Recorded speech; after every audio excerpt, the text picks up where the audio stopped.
வணக்கம். B news 27 செய்திகளுக்காக சுமதி சுரேஷ். முதலில் தலைப்புச் செய்திகள். வரும் 19ஆம் நாள் முதல் 10 மற்றும் 12ஆம் வகுப்பு மாணவர்களுக்கு பள்ளிகள் திறக்கப்படும். ஒரு வகுப்பறையில் 25 மாணவர்களுக்கு மிகாமல் இருக்க முதலமைச்சர் பழனிசாமி அறிவுறுத்தல்.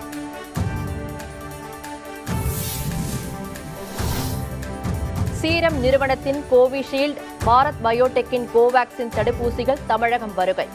முதற்கட்டமாக புனேவில் இருந்து 5 லட்சம் தடுப்பூசிகள் சென்னைக்கு கொண்டு வரப்பட்டன.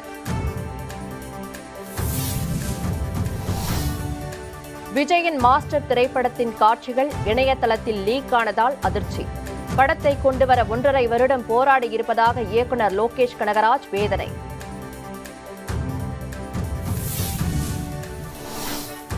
கேரளாவில் மார்ச் மாதம் வரை திரையரங்குகளுக்கு கேளிக்கை வரி வசூலிக்கப்படாது என அறிவிப்பு. கேரள அரசு காட்டியுள்ள முன் உதாரணத்தை தமிழகத்தில் அதிமுக அரசு பின்பற்ற திமுக தலைவர் மு.க. ஸ்டாலின் வலியுறுத்தல்.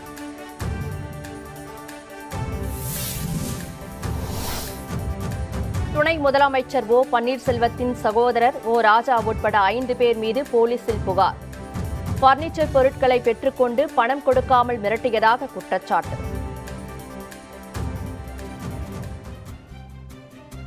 இனி விரிவான செய்திகள். சீரம் நிறுவனத்தின் கோவிஷீல்டு, பாரத் பயோடெக்கின் கோவாக்சின் தடுப்பூசிகள் தமிழகம் கொண்டு வரப்பட்டன.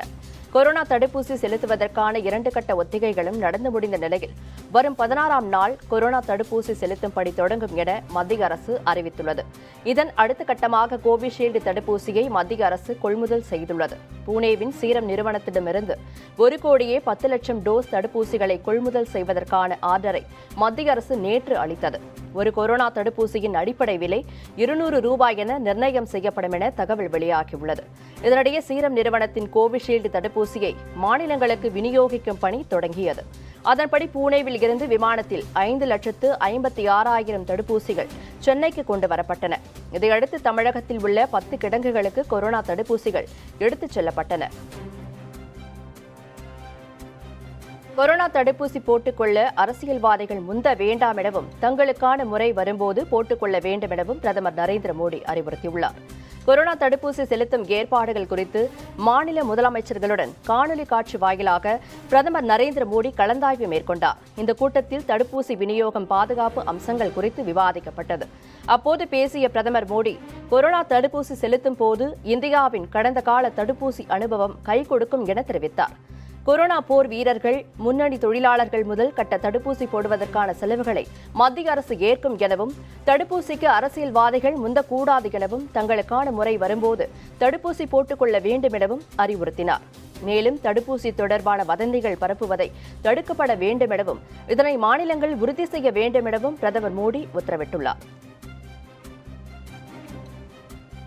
தலைநகர் டெல்லி உட்பட 10 மாநிலங்களுக்கு பறவை காய்ச்சல் பரவியது கண்டறியப்பட்டுள்ள நிலையில் அங்கு பறவைகள் கூட்டம் கூட்டமாக செத்து மடிவது அதிர்ச்சியை ஏற்படுத்தியுள்ளது.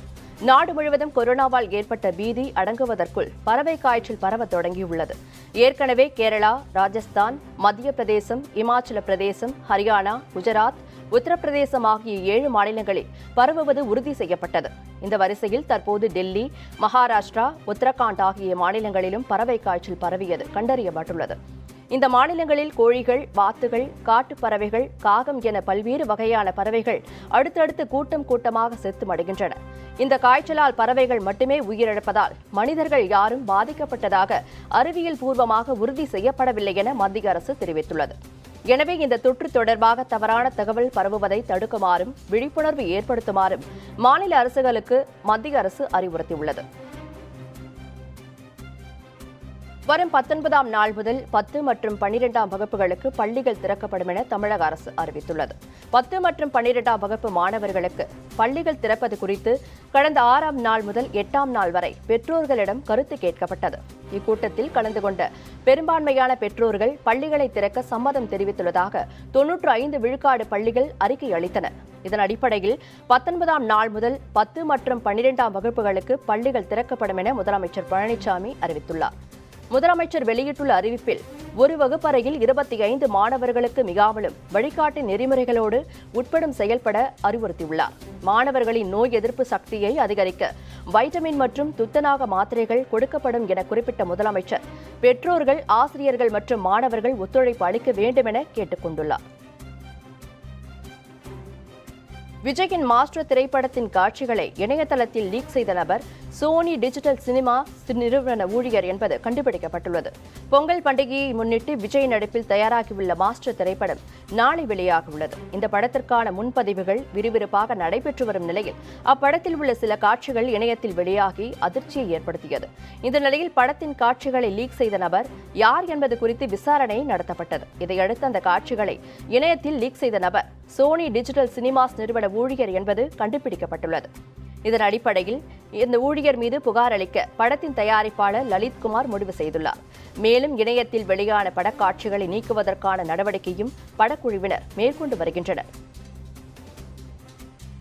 இந்த நிலையில் மாஸ்டர் படம் தொடர்பான காட்சிகள் கண்ணில் பட்டால் அதனை ஷேர் செய்ய வேண்டாம் என அப்படத்தின் இயக்குநர் லோகேஷ் கனகராஜ் தனது ட்விட்டர் பதிவு மூலம் கேட்டுக் கொண்டுள்ளார்.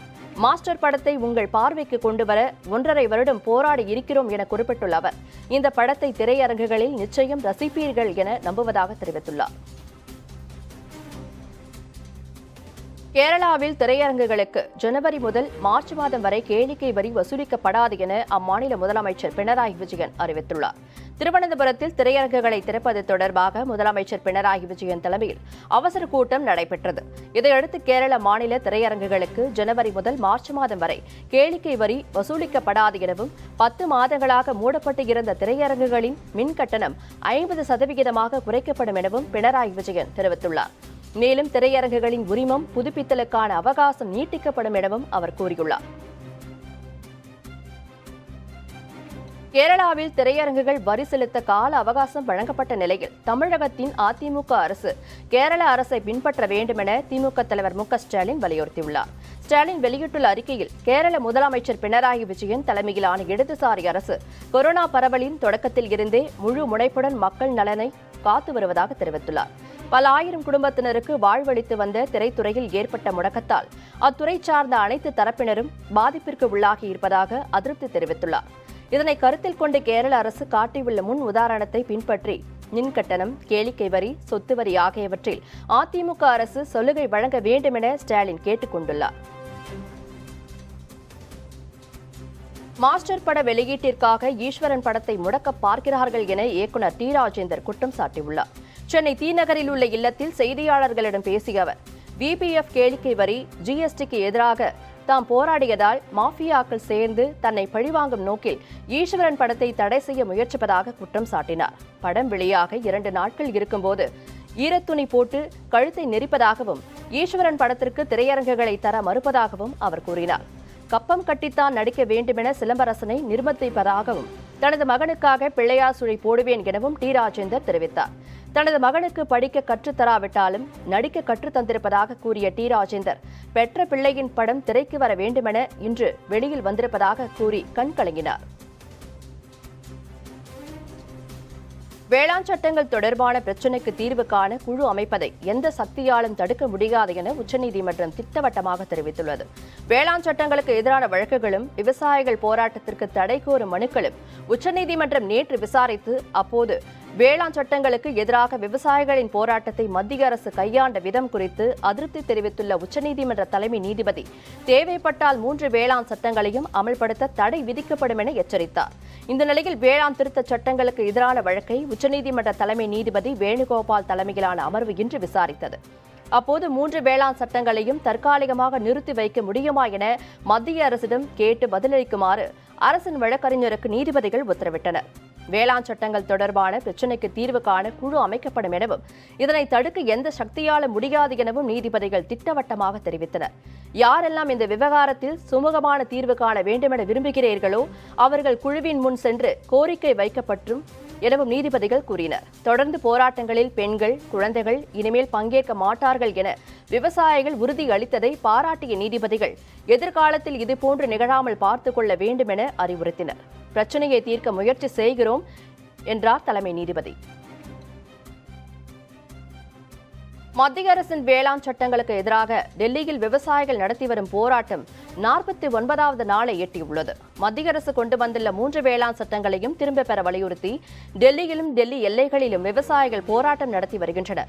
விவசாயிகளுடன் மத்திய அரசு நடத்திய 8வது பேச்சுவார்த்தையும் தோல்வியடைந்த நிலையில் வரும் 15ஆம் நாள் மீண்டும் பேச்சுவார்த்தை நடைபெறவுள்ளது.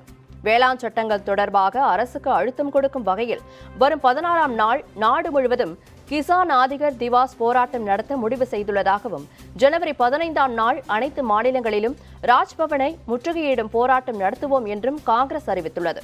விவசாயிகளுக்கும் அரசாங்கத்திற்கும் இடையிலான 9வது சுற்று பேச்சுவார்த்தையும் அதே நாளில் நடத்த திட்டமிடப்பட்டுள்ளது.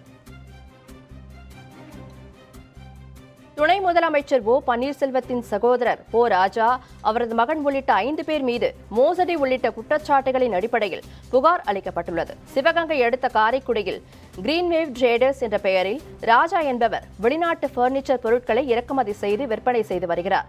இந்த நிலையில் ஓ பன்னீர்செல்வத்தின் சகோதரரான ஓ ராஜா மற்றும் அவரது மகன் நடத்தி வரும் பள்ளிக்கு கிரீன்வேவ் ட்ரேடர்ஸ் நடத்தி வரும் ராஜா பர்னிச்சர் சப்ளை செய்துள்ளார். ஆனால் அதற்கான பணத்தை கேட்டால் தன்னை அடித்து மிரட்டுவதாகவும், பணத்தை திருப்பி தரவில்லை எனவும் காவல் நிலையத்தில் பர்னிச்சர் வியாபாரி ராஜா புகார் அளித்துள்ளார். மதுரை அவனியாபுரத்தில் வரும் 14ஆம் நாள் நடைபெறும் ஜல்லிக்கட்டு போட்டியை காண ராகுல் காந்தி தமிழகம் வருகிறார். ஆண்டுதோறும் பொங்கல் பண்டிகையையொட்டி தமிழகத்தின் பல்வேறு பகுதிகளில் ஜல்லிக்கட்டு போட்டிகள் வெகு விமர்சையாக நடைபெறும். மதுரை அவனியாபுரத்தில் ஜனவரி 14ஆம் நாள் இந்த ஆண்டின் முதல் ஜல்லிக்கட்டாக அவனியாபுரம் ஜல்லிக்கட்டு நடைபெறவுள்ளது. இந்த நிலையில் அவனியாபுரத்தில் நடைபெறும் ஜல்லிக்கட்டு போட்டியை காண காங்கிரஸ் முக்கிய தலைவர் ராகுல் காந்தி தமிழகம் வருகிறார். பாஜக தலைவர் JP நட்டா சென்னை வரும் அதே நாளில் ராகுல் காந்தியும் தமிழகம் வருகை தருவது குறிப்பிடத்தக்கது. பதவிக்காலம் முடிவடைந்து பிரிவு உபச்சார விழாவும் நடத்தப்பட்ட பிறகும் பெரியார் மற்றும் பாரதிதாசன் பல்கலைக்கழகங்களின் துணைவேந்தர்கள் பணியை ஆளுநர் நீட்டித்திருப்பது ஆரோக்கியமான செயல் அல்ல என திமுக துணை பொதுச் செயலாளர் பொன்முடி தெரிவித்துள்ளார். பொன்முடி வெளியிட்டுள்ள அறிக்கையில் துணைவேந்தர்களுக்கு பணி நீட்டிப்பு வழங்கி இருப்பது கண்டனத்திற்குரியது என குறிப்பிட்டுள்ளார். புதிய துணைவேந்தர்களை தேர்வு செய்ய தேர்வுக்குழு அமைக்கப்பட்டும் துணைவேந்தர்களுக்கு ஏன் பணி நீட்டிப்பு வழங்க வேண்டும் எனவும் அதிமுக அரசு சார்பில் இந்த கோரிக்கை வைக்கப்பட்டதா அல்லது தன்னிச்சையாக இந்த முடிவினை ஆளுநர் எடுத்தாரா எனவும் கேள்வி எழுப்பியுள்ளார். உயர்கல்வித்துறையை எந்த அளவிற்கு சீரழிக்க முடியுமோ அந்த அளவிற்கு அதிமுக அரசு சீரழித்து விட்டதாக குற்றம் சாட்டியுள்ள பொன்முடி, ஆளுநரின் முடிவுக்கு அதிமுக அரசு எப்படி ஒப்புதல் அளித்தது என்பது திரைவிலகாத மர்மமாக உள்ளதாகவும் அவர் குறிப்பிட்டுள்ளார். உயர்கல்வியின் தரத்தை தாழ்த்தும் இதுபோன்ற செயல்களில் ஆளுநர் ஈடுபடுவது வேதனை அளிப்பதாகவும், எனவே துணைவேந்தர்களின் பணி நீட்டிப்புக்கான உத்தரவினை ஆளுநர் உடனடியாக திரும்பப் பெற வேண்டும் எனவும் பொன்முடி வலியுறுத்தியுள்ளார். யாரிடம் சொன்னால் வேலை நடக்கும் என்பது மக்களுக்கு தெரியும் என்று முதலமைச்சர் பழனிசாமிக்கு திமுக தலைவர் ஸ்டாலின் பதிலடி கொடுத்துள்ளார். ஸ்டாலின் வெளியிட்டுள்ள முகநூல் பதிவில் கிராம சபை கூட்டத்தில் என்ன பிரச்சனையை தீர்க்கப் போகிறார் என்ற முதலமைச்சரின் கேள்விக்கு அதற்கு ஆதாரம் உள்ளதாக குறிப்பிட்டுள்ளார். கோவை வெள்ளக்கிணறுவில் நடைபெற்ற கிராம சபையில் தெருவிளக்கு இல்லாததை அதிமுக MLA கண்டுகொள்ளவில்லை என ஒருவர் கூறியதாகவும், திமுகவிடம் புகார் அளித்ததால் அதிமுக அரசு உடனே அங்கு விளக்கு அமைத்து கொடுத்ததாகவும் சுட்டிக்காட்டியுள்ளார். யாரிடம் சொன்னால் வேலை நடக்கும் என்பது மக்களுக்கு தெரியும் என்று ஸ்டாலின் தெரிவித்துள்ளார். மக்கள் நீதி மய்யம் என்பது அரசியல்வாதிகள் நடத்தும் கட்சி அல்ல, அறிவாளிகள் நடத்தும் கட்சி என அக்கட்சியின் தலைவர் கமலஹாசன் தெரிவித்துள்ளார். ஈரோட்டில் மக்கள் நீதி மய்யம் தலைவர் கமலஹாசன் தேர்தல் பிரச்சாரம் மேற்கொண்டார். அப்போது பொதுமக்கள் மத்தியில் பேசிய அவர் அரசியலில் இளைஞர்களின் பங்கு இருக்க வேண்டும் என கூறினார். தான் எதிர்ப்பது ஊழலை மட்டும்தானே தவிர தனிப்பட்ட நபர்களை அல்ல என குறிப்பிட்ட அவர், பழிபோடும் அரசியலை செய்ய மாட்டேன், ஆனால் நாளைய தமிழகத்தை வழிநடத்தும் அரசியலை செய்வேன் என தெரிவித்தார். இது அரசியல்வாதிகள் சேர்ந்து நடத்தும் கட்சி அல்ல, அறிவாளிகள் மக்கள் நலம் பேணுபவர்கள் நடத்தும் கட்சி. அதில் உங்கள் பங்கு இருக்க வேண்டும். அரசியலில் இளைஞர்கள் பங்கு இருந்தே ஆக வேண்டும். அதற்கான ஆரம்பம், அந்த புதிய அரசியல் சரித்திரத்தின் ஆரம்பம் இன்னும் 3 மாதங்களில் நிகழ்கிறது. திண்டுக்கல் அருகே அம்மா மினி கிளினிக் திட்டத்தை தொடங்கி வைப்பதற்காக வருகை தந்த அமைச்சர் திண்டுக்கல் ஸ்ரீனிவாசன் வரவேற்பதற்காக 100 நாள் வேலை திட்டத்தின் பணியாளர்களை கட்டாயப்படுத்தி அழைத்துச் சென்ற நிகழ்வு அரங்கேறியுள்ளது. பழனி அடுத்த மானூர் கிராமத்தில் அம்மா மினி கிளினிக் திட்டத்தை தொடங்கி வைப்பதற்காக அமைச்சர் திண்டுக்கல் ஸ்ரீனிவாசன் வருகை தந்தார். ஆனால் அமைச்சரை வரவேற்பதற்கு போதிய ஆட்கள் இல்லாததாக தெரிகிறது. இதையடுத்து அதனை சரி செய்யும் விதமாக அதிமுகவினர் பல யுக்திகளை கையாண்டனர். ஏரியா முழுவதும் சுற்றி ஆட்களை சேகரிக்கும் நடவடிக்கையில் இறங்கினர். அப்போது யாரும் அவர்களிடம் சிக்காததால் அதிமுகவினர் சிறிது நேரம் குழம்பி போகினர். பின்னர் 100 நாள் வேலை திட்டத்திற்கான பணிகள் நடக்கும் இடத்திற்கு சென்ற அதிமுகவினர் அங்கு வேலை பார்த்து கொண்டிருந்த பணியாளர்களை அமைச்சரை வரவேற்க வாருங்கள் என அழைத்துள்ளனர். ஆனால் 100 நாள் வேலை திட்ட பணியாளர்கள் கேள்வி மேல் கேள்வி கேட்டதால் கடுப்பான அதிமுகவினர் அரசு அதிகாரிகள் உதவியோடு அவர்களை கட்டாயப்படுத்தி அழைத்துச் சென்றனர். நாங்கள் சாப்பிட்டு பின்னர் வருகிறோம் என பணியாளர்கள் கூற, சாப்பாட்டை விட கட்சிதான் முக்கியம் என அதிமுகவினர் மற்றும் அரசு அதிகாரிகள் கூறியதாக தெரிகிறது.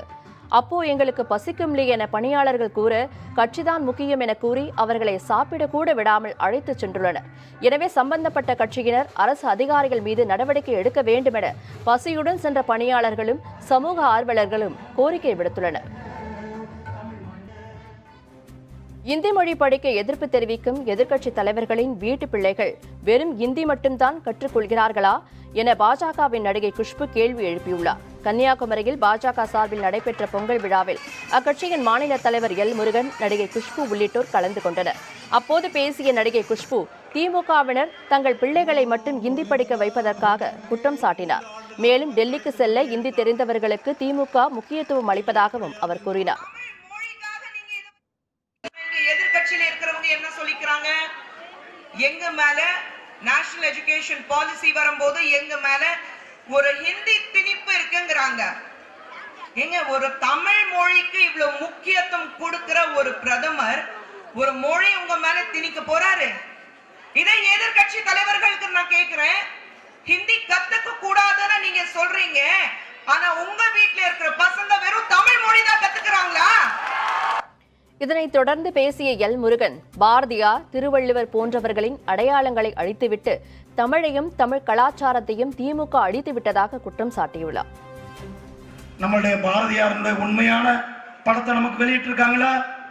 பாரதியாருடைய உண்மையான படம் நெத்தியில மிகப்பெரிய அளவுல திலகமிட்டு தலப்பா கட்டி அருமையா இருப்பார், ஒரு இந்துவாக இருப்பார். அவரை அவரை வேறு மாதிரி சித்தரித்தது திராவிட முன்னேற்ற கழகம்.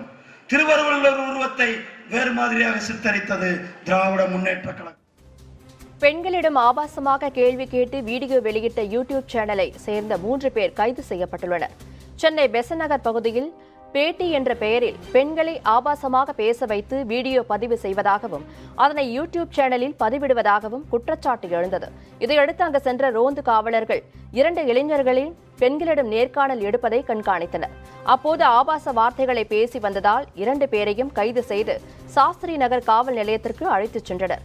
விசாரணையில் சென்னை டாக்ஸ் என்ற யூடியூப் சேனலை நடத்தி வந்தது தினேஷ் என்பதும், அதற்கு தொகுப்பாளர் ஆஷின் பாட்ஷா மற்றும் ஒளிப்பதிவாளர் அஜய் பாபு என்பதும் தெரிய வந்தது. இவர்கள் பொதுமக்கள் அதிகம் கூடும் இடங்களான கடற்கரை உள்ளிட்ட பகுதிகளுக்கு சென்று பெண்களை குறிவைத்து ஆபாசமாக பேசும் வார்த்தைகளை மட்டும் கோர்வை செய்து சேனலில் வெளியிட்டு வந்துள்ளது தெரிய வந்தது. இதையடுத்து உரிமையாளர் உட்பட 3 பேரையும் கைது செய்த போலீசார் நீதிமன்ற காவலுக்கு அனுப்பி வைத்தனர். மேலும் குறிப்பிட்ட யூடியூப் சேனலை முடக்குவதற்கான நடவடிக்கைகள் மேற்கொள்ளப்பட்டுள்ளன. உடல்நலக்குறைவு காரணமாக ஆஸ்திரேலியாவுக்கு எதிரான 4வது டெஸ்ட் போட்டியில் இருந்து இந்திய வேகப்பந்து வீச்சாளர் பும்ரா விலகியுள்ளார். ஆஸ்திரேலியாவுக்கு சுற்றுப்பயணம் மேற்கொண்டுள்ள இந்திய கிரிக்கெட் அணி தற்போது டெஸ்ட் தொடரை விளையாடி வருகிறது. 3 டெஸ்ட் போட்டிகள் முடிவடைந்துள்ள நிலையில் 4வது டெஸ்ட் போட்டி வரும் 15ஆம் நாள் தொடங்குகிறது. காயம் காரணமாக ஜடேஜா மற்றும் விஹாரி ஆகியோர் 4வது டெஸ்ட் போட்டியில் விலகியுள்ளனர். இந்த நிலையில் உடல்நிலை பாதிப்பு காரணமாக வேகப்பந்து வீச்சாளர் பும்ராவும் 4வது டெஸ்ட் போட்டியில் இருந்து விலகியுள்ளார். ஐசிசி நடத்தை விதிகளை மீறியதற்காக ஆஸ்திரேலிய கேப்டன் டிம் பெய்னுக்கு அபராதம் விதிக்கப்பட்டுள்ளது. ஆஸ்திரேலிய இந்திய அணிகளுக்கு இடையே நேற்று நடைபெற்ற 3வது டெஸ்ட் கிரிக்கெட் போட்டி சமனில் முடிவடைந்தது. அப்போது ஆஸ்திரேலிய டெஸ்ட் கிரிக்கெட் அணியின் கேப்டன் டிம் பெய்ன் சர்வதேச கிரிக்கெட் கவுன்சிலின் நடத்தை விதிகளை மீறியதற்காக போட்டியின் சம்பளத்தில் இருந்து 15 விழுக்காடு அபராதம் விதிக்கப்பட்டுள்ளது. மேலும் போட்டியின் போது அஸ்வின் பிரமாதமாக ஆட டிம் பெயின் அவருடன் வாக்குவாதத்தில் ஈடுபட்டார். அதற்கு இந்தியாவுக்கு அழைத்துச் செல்கிறோம், அதுதான் உனது கடைசி சீரீஸ் என அஸ்வின் பதிலடி கொடுத்தார். ஆனால் டிம் பெயின் தொடர்ந்து நச்சரிக்கவே உன் பேச்சை நிறுத்து, ஆடுகிறேன் என அஸ்வின் பேட் செய்வதை நிறுத்திவிட்டார். பெயின் நிறுத்தாமல் நாள் முழுவதும் பேசுவேன் என தொடர்ந்து முணுமுணுத்துக் கொண்டிருந்தார். இது சமூக ஊடகங்களில் வைரலாகி வருவதால் டிம் பெயினுக்கு எதிராக பலரும் கண்டனங்களை தெரிவித்து வருகின்றனர். சிட்னியில் நடைபெற்ற 3வது டெஸ்ட் போட்டியில் விஹாரியிடம் தமிழில் பேசி அஸ்வின் ஊக்கப்படுத்திய வீடியோ காட்சிகள் வைரலாகி வருகிறது. 3வது டெஸ்ட் போட்டியில் விஹாரி அஸ்வின் ஜோடி கடைசி வரை ஆஸ்திரேலிய பந்து வீச்சாளர்களை திணறியடித்தனர். விஹாரி அஸ்வின் ஜோடியின் ஆட்டத்தை முறியடிக்க ஆஸ்திரேலிய வீரர்கள் பல யுக்திகளை கையாண்டனர். போட்டியின் போது விக்கெட்டை இழக்கக்கூடாது என திட்டத்துடன் ஆடிய அஸ்வின் விஹாரியுடன் தமிழில் பேசி அவரை ஊக்கப்படுத்திக் கொண்டே இருந்தார். காயத்தில் கஷ்டப்பட்ட விஹாரியிடம் ஆளுக்கு 10 பால் ஆடலாம், கொஞ்சம் ஓவர்தான் இருக்கு, கவலைப்படாம ஆடு என்று அஸ்வின் பேசியது ஸ்டம்பின் பதிவானது. அஸ்வினின் இந்த தமிழ் பேச்சும் ஆட்டத்துக்கு வியூகம் வகுத்து கொடுத்த விதமும் கிரிக்கெட் ரசிகர்களிடையே பலரின் கவனத்தை ஈர்த்துள்ளது. தனிநபரின் செல்போன் விவரங்கள், இருப்பிட முகவரி உள்ளிட்டவை பேஸ்புக்குடன் பகிரப்படாது என வாட்ஸ்அப் விளக்கம் அளித்துள்ளது. பயனாளர்களின் தனிப்பட்ட விவரங்களை சேமிக்க மாட்டோம் எனவும், நண்பர்கள், குடும்பத்தினர் பகிர்ந்து கொள்ளும் தகவல்கள் பேஸ்புக்குடன் பகிரப்படாது எனவும் அந்த நிறுவனம் தெரிவித்துள்ளது. வாட்ஸ்அப் குரூப்புகள் தனித்தன்மையுடன் தொடர்ந்து செயல்படும் எனவும் விளக்கம் அளிக்கப்பட்டுள்ளது. புதிய நிபந்தனைகள் குறித்து பல்வேறு வதந்திகள் பரவி வரும் நிலையில் விளக்கம் அளிப்பதாகவும் வாட்ஸ்அப் தெரிவித்துள்ளது. இத்துடன் வி நியூஸ் 27 செய்திகள் நிறைவடைந்தன. செய்திகளை உடனுக்குடன் தெரிந்து கொள்ள வி நியூஸ் 27 சமூக வலைதள பக்கங்களை பின்தொடருங்கள். வணக்கம்.